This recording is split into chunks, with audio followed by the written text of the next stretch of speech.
বরিশাল শিক্ষা board HSC 25-এ board চ্যানেলের result প্রকাশ করেছে, যেখানে প্রায় কয়েকশো শিক্ষার্থীর রেজাল্ট পরিবর্তন হয়েছে।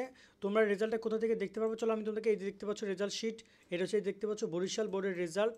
আর এই বরিশাল বোর্ডের ওয়েবসাইটে তারা ফলাফলটা প্রকাশ করেছে, ওয়েবসাইট থেকেও দেখতে পারবা এই রেজাল্টের তালিকাটা। এছাড়া তোমরা চাইলে এই অ্যাপসটা আমরা ডিসক্রিপশনে লিঙ্ক দিয়ে রাখবো, সেখান থেকে অ্যাপসটি ইনস্টল করে নাও। করার পরে বা প্লে স্টোরে গিয়ে সার্চ করো, তারপরে গিয়ে তোমরা হচ্ছে এখানে ফল পুনরীক্ষণ বাটনে ক্লিক করো, তারপর এখানে ফল পুনরীক্ষণের ফলাফল বাটনে ক্লিক করো। এরপরে তোমরা এখানে বরিশাল বোর্ড অপশনে ক্লিক করো।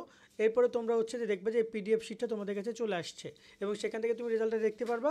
তোমার এখানে রোল নম্বরের মাধ্যমে মিলাই নিবা, এবং এখানে সাবজেক্ট কোড দেওয়া আছে, এবং এখানে তোমার এখানে আগে কি ছিল তোমার রেজাল্ট আর এখন বর্তমানে কি এসেছে সেটা দেওয়া আছে, এবং আগে কি জিপিএ ছিল এখন বর্তমানে কি জিপিএ এসেছে সেটা দেওয়া আছে। আশা করি তোমরা রেজাল্টটা দেখে নিয়েছো।